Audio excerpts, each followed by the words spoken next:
Sahabat edukasi, berjumpa kembali dalam program Bimbingan Belajar seri Ayo Belajar yang diproduksi oleh UPTD, Balai Pengembangan Teknologi Pendidikan, Dinas Pendidikan dan Kebudayaan Provinsi Lampung.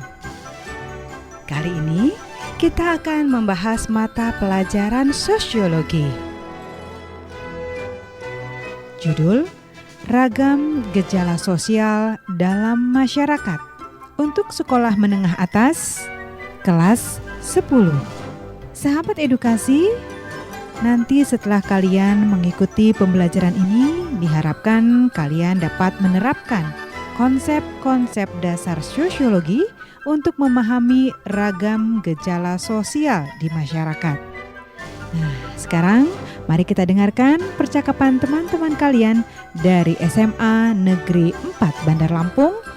Ada Tasya, Alif, Bagus, dan tentu Ibu Febi. Selamat mendengarkan.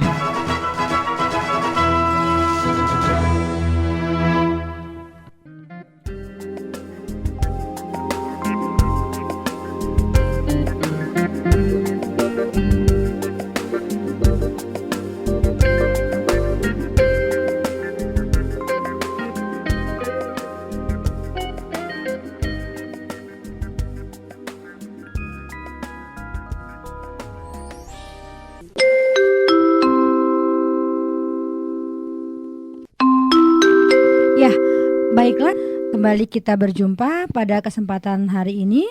Kita bersama-sama akan membahas tentang ragam gejala sosial dalam masyarakat. Dalam memahami ragam gejala sosial di dalam masyarakat, ada hal yang sangat penting untuk diketahui, yaitu tentang sosialisasi dan pembentukan kepribadian seseorang, di mana tentunya sangat berkaitan antara ragam gejala sosial yang terjadi dalam masyarakat dengan bagaimana bentuk sosialisasi dan pembentukan kepribadian seseorang. Sehingga ketika kita mencoba untuk meneliti ragam gejala sosial dalam masyarakat, contohnya tentang perilaku menyimpang remaja, kita bisa menelaah berdasarkan sosialisasi dan pembentukan kepribadian remaja tersebut. Ya, anak-anakku, ada Alif, ada Tasya, dan ada Bagus. Pada hari ini kita akan mencoba untuk membahas tentang hakikat dari sosialisasi terlebih dahulu. Oke, Bu. Dalam kehidupan bermasyarakat, manusia dituntut untuk mampu menyesuaikan diri dengan lingkungan. Betul tidak? Betul dong. Ya, nah karena tuntutan itulah, tuntutan untuk menyesuaikan diri itulah, maka seseorang melakukan sebuah proses belajar dalam hidupnya. Proses belajar tersebut untuk memperoleh pengetahuan tentang nilai dan norma yang berlaku di masyarakat, sehingga dapat dianggap berpartisipasi sebagai anggota masyarakat. Nah, proses belajar inilah yang disebut dengan proses sosialisasi. Ya? Jadi kalian dapat memahami tidak? Paham, Bu. Paham ya, bahwa sosialisasi itu merupakan sebuah proses belajar. Ibu, tadi kan Ibu membahas tentang sosialisasi dan pembentukan kepribadian remaja. Betul. Nah, sebenarnya sosialisasi itu apa sih? Ya, akan Ibu coba jelaskan ya, apa sebenarnya yang dimaksud dengan sebuah sosialisasi. Ya, kalian dengarkan ya. Dalam kehidupan bermasyarakat, manusia dituntut untuk mampu menyesuaikan diri dengan lingkungan sosialnya. Ya. Nah, karena tuntutan untuk menyesuaikan diri itulah, maka seseorang melakukan sebuah proses belajar untuk memperoleh pengetahuan tentang nilai dan norma yang berlaku di masyarakatnya, sehingga seseorang dapat dianggap berpartisipasi sebagai anggota masyarakatnya. Nah, proses belajar inilah yang disebut dengan proses sosialisasi. Ya, jadi kalian paham ya bahwa yang dikatakan sosialisasi itu merupakan sebuah proses apa nak? Belajar tentang pengetahuan nilai dan norma. Ya, nah oke, paham? Paham, Bu. Ya, Bu, tapi ya Bu, betul. saya punya pertanyaan lagi nih. Sebenarnya Kenapa, seberapa Bagus? penting sih sosialisasi dalam kehidupan seorang individu itu? Wah, kalau Bagus tanya seberapa penting, penting sekali Bagus. Kenapa dikatakan penting ya? Karena apabila seseorang itu mampu bersosialisasi dengan sempurna, ya, masyarakat akan memberikan penilaian yang positif terhadap orang tersebut. Karena mampu menyesuaikan berdasarkan dengan nilai dan norma yang berlaku di masyarakatnya. Dan sebaliknya, apabila seseorang tidak sempurna dalam proses sosialisasinya, dapat mengakibatkan sebuah perilaku yang dianggap menyimpang karena berperilaku tidak sesuai dengan nilai dan norma yang berlaku dalam masyarakatnya. Paham? Paham, Bu. Ya, jadi penting sekali proses sosialisasi dalam diri individu. Ya, karena untuk hidup dalam masyarakat perlu proses belajar untuk memahami nilai dan norma agar kita nanti bisa berperilaku sesuai dengan nilai dan norma, tidak menentang. Kalau kita menentang, kita disebut melakukan perilaku yang menyimpang. Ya, nah seperti halnya ada yang dikatakan oleh seorang ahli, Robert M. Z. Lawang, mengatakan bahwa sosialisasi adalah sebuah proses mempelajari norma, nilai, peran, dan semua persyaratan lainnya yang diperlukan untuk memungkinkan berpartisipasi yang efektif dalam kehidupan sosial. Paham? Paham dong, Bu. Ya, kalau kalian sudah paham hakikat tentang sosialisasi, sekarang Ibu akan mengajak kalian untuk membahas materi selanjutnya, yaitu tentang agen-agen dari sosialisasi. Bu. Ya, Yang apa, Alif? dimaksud dengan agen sosialisasi itu apa ya, Bu? Agen sosialisasi. Coba Alif, kalau membahas tentang agen, ya, agen apa aja yang Alif tahu dalam masyarakat yang ada? Ayo, agen apa? Agen koperasi, Bu. Ada agen minyak juga. Pokoknya banyak sih deh, Bu. Agen-agen tuh, Bu. Banyak ya? Agen belanja. Agen belanja. Emangnya ada tuh? Ada, makanya nonton iklan dong. Oh gitu. Ya, coba deh. Kalau Bagus, agen apa yang Bagus bisa kenal dalam masyarakat yang sering Agus denger deh? Waduh, kayaknya sih agen mobil, Bu. Agen mobil, Bagus. Agen obat. Agen obat. Ada lagi agen gas. Agen minyak tanah. Nah, kalau sudah membahas agen-agen yang kita sebutin tadi, pemahaman kalian itu yang dikatakan agen itu apa? Kayaknya Kalau orang saya kayak pusat gitu, Bu. Pusat boleh. Mungkin yang lebih tepat penyedia ya. Iya, Bu. Ya, penyedia jadi kayak kalau bisa kita bilang agen minyak tanah, berarti itu tempat menyediakan minyak minyak tanah. Tanah. Kalau kita bilang agen ojek, berarti Tempat ojek. menyediakan ojek. tempat ojek. Nah, Jasa ojek. jasa ojek. Nah, sama dengan sosialisasi. Kalau kita sudah membahas tentang agen sosialisasi, berarti itu pasti adalah prosesnya kita pahami adalah sebuah penyedia. Ya, penyedia atau media yang bisa digunakan individu untuk melakukan sebuah proses sosialisasi. Ya, itu yang dikatakan sebuah agen sosialisasi. Kayak chattingan gitu ya, Bu. Chattingan? Kalau chattingan apa tuh agennya? HP. HP. Nah, oke. Berarti kalian paham ya dikatakan sebuah agen sosialisasi ya? Paham. Ya, intinya adalah sebuah penyedia yang bisa digunakan seseorang untuk melakukan proses dari sosialisasi. Nah, dalam sosiologi, pihak-pihak yang melaksanakan sosialisasi disebut sebagai agen atau media sosialisasi. Ya, ada pendapat dari Fuller dan Jacobs ya mengidentifikasikan ada 4 agen sosialisasi utama dalam masyarakat. Ayo sekarang Ibu minta bantu kalian. Pernah tidak kalian membaca tentang agen-agen sosialisasi yang ada dalam masyarakat? Apa saja? Yang pertama? Pernah, Bu, pernah. Pernah, Tasya? Bu, saya juga pernah tuh. Oh, pernah juga. Iya, Ya, Bu. kalau kalian sudah pernah membaca, kita bahas satu persatu. Siapa yang terlebih dahulu yang bisa memberikan penjelasan tentang agen sosialisasi yang pertama? Saya, Bu. Bagus? Ya, silakan Bagus. Iya, agen sosialisasi yang pertama itu adalah keluarga, Bu. Ya, betul sekali. Jadi, saya pernah baca, katanya dalam kamus sosiologi, yang dimaksud dengan keluarga itu kesatuan sosial yang dipersatukan oleh ikatan Ya, darah. betul. Saya juga pernah baca tuh, Bu.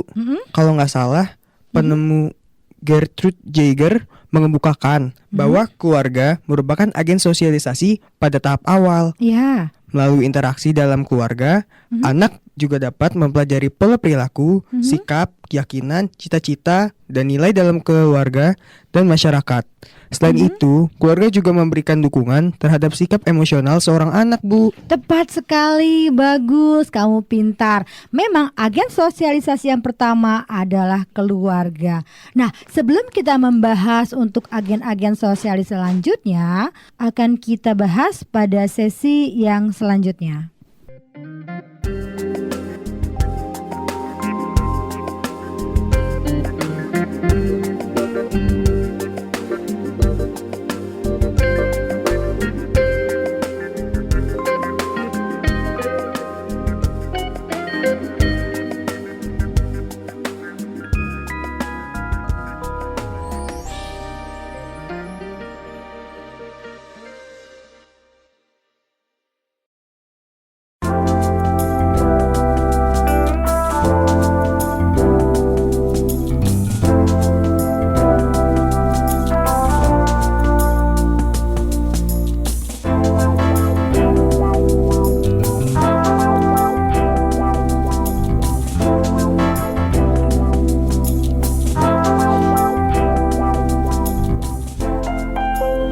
Ya, kembali lagi membahas tentang agen-agen sosialisasi. Tadi Bagus sudah menjelaskan ya tentang agen sosialisasi yang pertama, yaitu Tentang keluarga, Bu. ya tentang keluarga. Sekarang siapa yang bisa membahas tentang agen sosialisasi yang kedua menurut Fuller and Jacob? Saya, Bu. Tasya, ya silakan Tasya.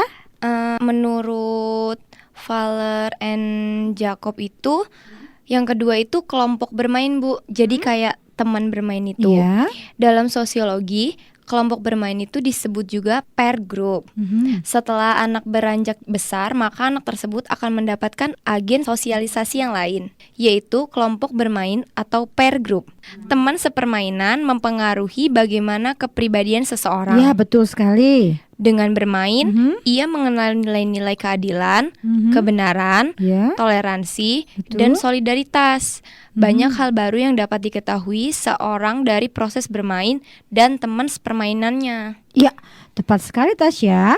Agen sosialisasi yang kedua adalah kelompok bermain. Dan ini sangat penting. Bagaimana kelompok bermainnya itu juga bisa menentukan bagaimana seseorang berperilaku.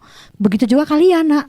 Kalau kalian teman sepermainannya adalah orang-orang yang berperilaku positif, kalian akan menjadi orang-orang yang positif. Tetapi kalau kalian berteman atau teman sepermainan dengan orang-orang yang berperilaku negatif, kalian juga bisa tertular untuk berperilaku negatif.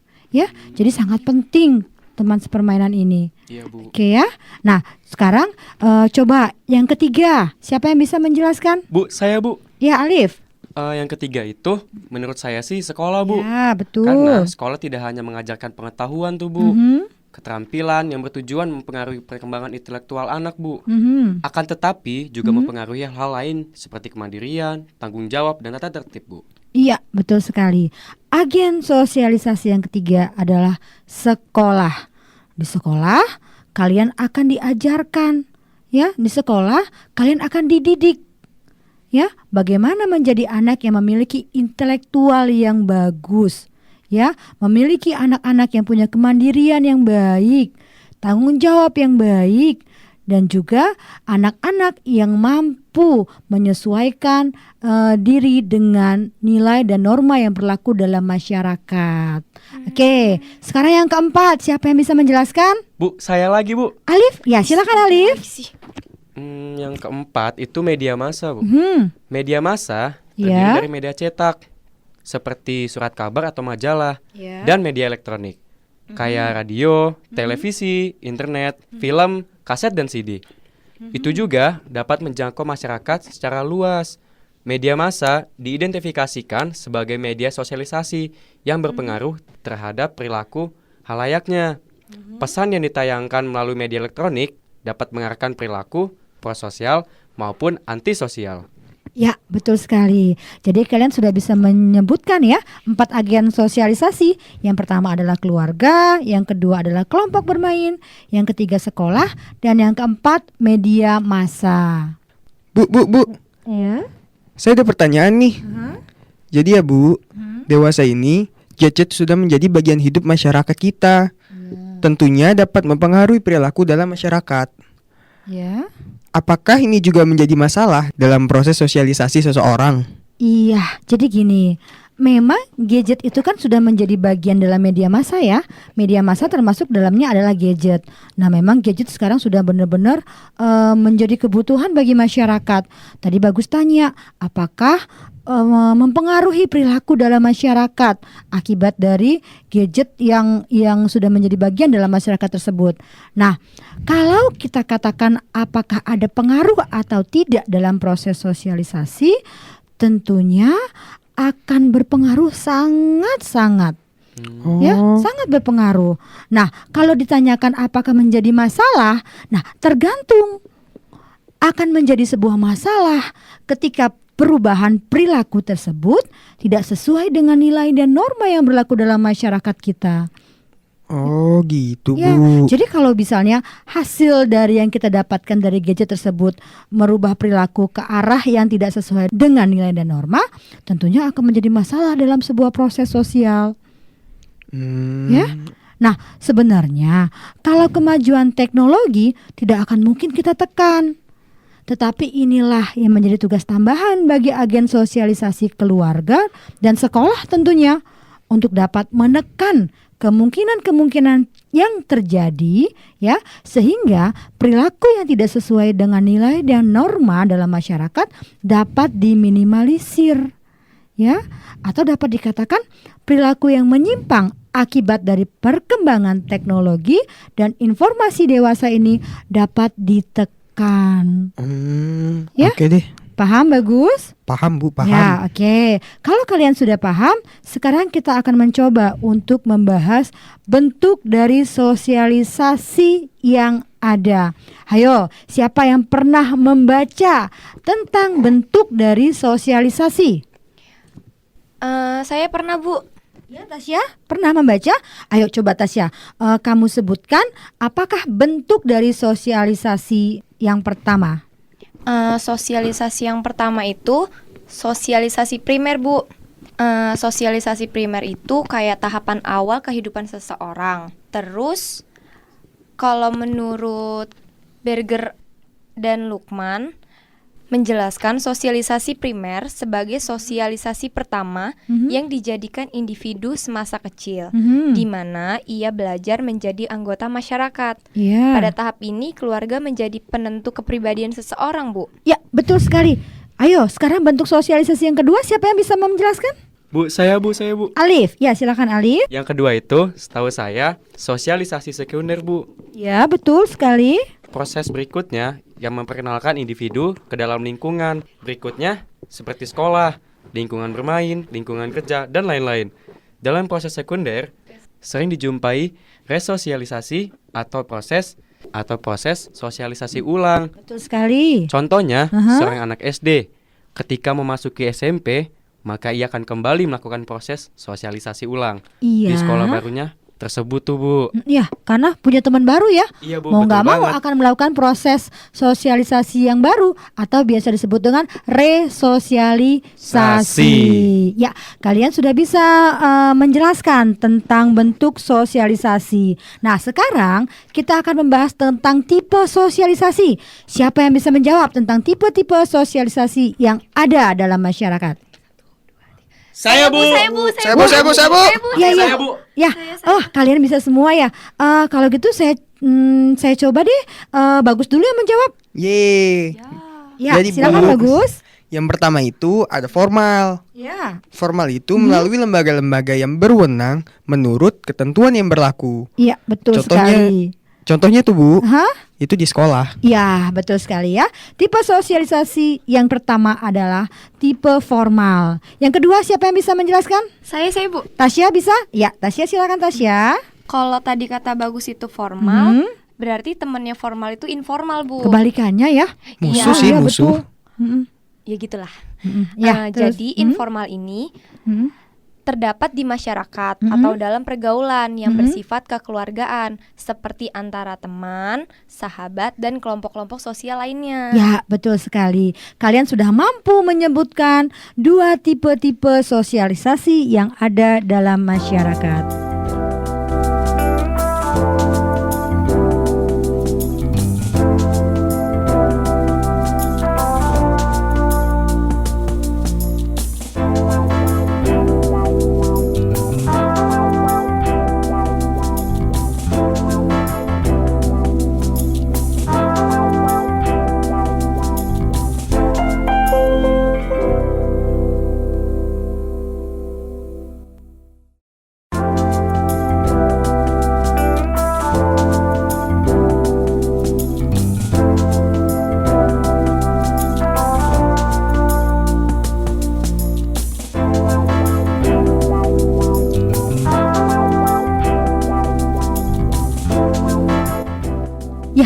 Sekarang kita akan masuk ke dalam materi pola sosialisasi.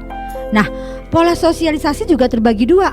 Saya ingin mengajak anak-anak saya untuk kembali membahas nih dan mampu untuk menyebutkan dan memahami tentang pola-pola sosialisasi yang ada di masyarakat. Ayo, siapa yang mampu untuk menjelaskan tentang pola sosialisasi? Saya deh, Bu, Bu, kayaknya. saya, Bu. Hah? Saya, Bu. Kalian pinter-pinter sekali. Ya, sekarang bergantian. Tadi Bagus sudah. Sekarang coba Ya. yang akan menyebutkan adalah Alif. Silakan Alif, sebutkan pola sosialisasi yang pertama. Yang pertama, Bu, sosialisasi represif Ya. atau dalam bahasa Inggrisnya repressive socialization. Oke, tepat Merupakan sekali. pola penggunaan materi dalam hukuman dan imbalan dengan ciri-ciri Apa yaitu ciri-cirinya? menghukum perilaku yang keliru. Ya, terus? Yang kedua, hukuman dan imbalan material. Ya. Ketiga, kepatuhan anak. Mhm. Terusnya, komunikasi sebagai perintah. Ya. Seterusnya, komunikasi nonverbal. Terus? Anak memperhatikan keinginan orang tua Oke. dan dominasi keluarga, Bu. Ya, tepat sekali. Alif sudah mampu menyebutkan ciri-ciri dari sosialisasi represif, ya. Sosialisasi yang menggunakan materi dalam hukuman dan imbalan dalam proses sosialisasi yang dilakukan seseorang. Ya, bagus sekali Alif. Kamu sudah bisa menjelaskan tentang pola sosialisasi yang pertama, yaitu sosialisasi represif ya. Bahkan sudah bisa menjelaskan tentang ciri-cirinya. Nah, sekarang siapa yang bisa menjelaskan tentang pola sosialisasi selanjutnya? Saya tahu, Bu. Ya, Tasya silakan. Selanjutnya itu sosialisasi partisipatoris Iya.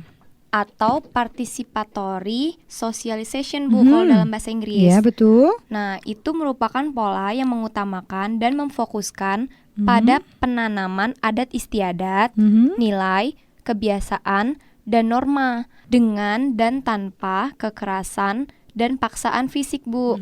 Ciri-cirinya itu yang pertama, memberikan imbalan bagi perilaku yang baik. Oke. Yang kedua, hukuman dan imbalan simbolis. Iya, betul. Yang ketiga, otonomi anak. Iya. Yang keempat, komunikasi sebagai interaksi. Iya. Yang kelima, komunikasi verbal. Betul. Yang keenam, sosialisasi berpusat pada anak. Yang ketujuh, orang tua memperhatikan keinginan anaknya. Dan Iya. yang terakhir, adanya kerjasama ke arah tujuan, Bu. Iya, tepat sekali. Kita sudah membahas ya tentang pola sosialisasi. Yang pertama yaitu sosialisasi represif dan sosialisasi partisipatoris. Kalian sudah bisa membedakan belum antara represif dengan partisipatoris? Sudah dong, Bu. Oke, pintar semua ya. Jadi yang pasti, kalau represif itu lebih menekankan tentang keinginan orang tua. Orang tua yang memberikan keputusan. Keputusan di tangan orang tua. Semua orang tua yang memberikan keputusan tentang anak. Anak tidak diberikan kesempatan untuk mengemukakan keinginannya. Nah, sedangkan yang partisipatoris justru anak bisa memberikan masukan kepada orang tua tentang sesuatu hal yang dia inginkan, ya, seperti yang sudah tadi Tasya berikan, ya, ciri-cirinya sudah dipaparkan oleh Tasya. Nah, baiklah, Ibu rasa untuk materi pola sosialisasi sudah selesai karena kalian sudah mampu memahami dan membedakan antara represif dan partisipatoris.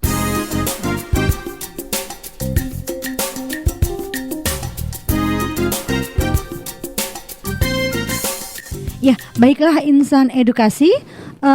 Selanjutnya saya akan memberikan kesimpulan tentang materi yang telah kita bahas pada hari ini mengenai ragam gejala sosial dalam masyarakat. Yang pertama, sosialisasi ditempuh seseorang individu melalui proses belajar untuk memahami, menghayati, menyesuaikan, dan melaksanakan suatu tindakan sosial dalam pola perilaku masyarakat. Yang kedua, sosialisasi ditempuh seorang individu secara bertahap dan berkesinambungan sejak ia lahir hingga akhir hayatnya. Yang ketiga, sosialisasi erat sekali kaitannya dengan enkulturasi atau proses pembudayaan, yaitu suatu proses belajar seorang individu untuk belajar, menghayati, dan menyesuaikan diri, serta memahami nilai dan norma, serta peraturan dalam lingkungan kebudayaan masyarakatnya melalui agen-agen sosialisasi seperti keluarga, teman sepermainan, sekolah, dan media massa. Kesimpulan terakhir, bentuk dari sosialisasi ada dua, yaitu primer dan sekunder. Sedangkan pola sosialisasi juga ada dua, yaitu represif dan partisipatoris.